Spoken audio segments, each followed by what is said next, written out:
Hi everyone, I'm Mrs. Marine and I'm going to be reading chapter 12 today of The Energy Bus by John Gordon. Chapter 12. George takes a walk. As George sat at his desk, thumbing through the book Marty had given him, looking for a positive energy exercise that appealed to him, he thought of his old friend Chuck, who had made a fortune during the internet boom. He remembered how surprised he had been to hear that Chuck and his wife had divorced.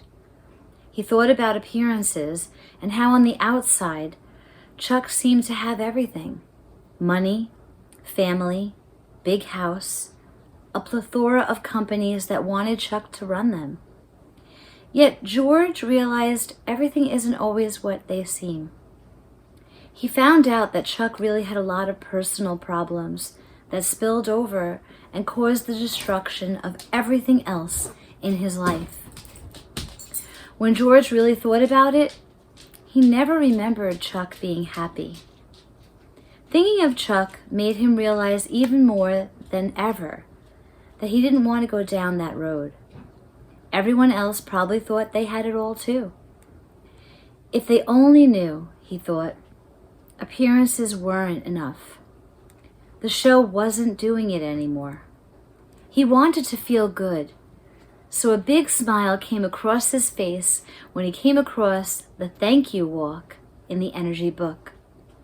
One moment he was reading how it's physically impossible to be stressed and thankful at the same moment, and the next minute he was walking around the building outside saying what he was grateful for. He knew if people from his company saw him talking to himself, they would think he was crazy, but he didn't mind. Sure, it felt a little funny, but the walk was energizing to him, and counting his blessings really did make him feel great. The book said that being grateful floods the body and the brain with positive endorphins and emotions, and combined with walking is a powerful energy booster. It sure was right. As George walked back into his building, he felt more positive, energized, and ready to take on the day at work. Troy was right, he thought. Feeding the positive dog does feel good. Now if I can just feed the lions at work, I'll be okay. He chuckled as he walked into his office to meet his team about the new product launch.